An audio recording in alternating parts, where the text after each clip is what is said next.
Hi, this is Nolan from Benchmark, and in today's video I'm going to be showing you how to select a new coordinate system. I can either do this through the new project menu or through my project information. In my case, I'm going to do it on an already created project. So what I'm going to do is I'm going to click on the projects folder in the top left corner to open up my project manager, where I'm then going to select the info button under my project name. In here, you can see that I have an option for a coordinate system. And as I said, I want to select a new coordinate system. So what I'm going to do is I'm going to select the three bars there. That's going to open up my coordinate systems menu. And in my case, I want to be bringing in a Canadian zone. So I'm going to search for Canada here.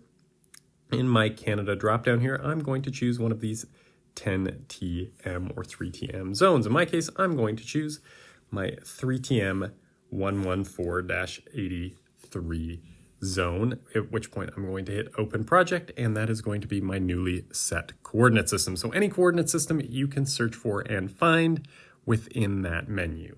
But for now, that is everything in today's video. That is how you search and find a coordinate system within Microsurvey's FieldGenius for Android. And if you have a second, I'd please ask you to hit that subscribe button down below. It really does help us out and helps me keep making these videos. And if you have any questions about anything you've seen in today's video or any questions about anything you've seen on our YouTube channel, please give us a call at 1-888-286-3204 or visit us on the web at bench-mark.ca.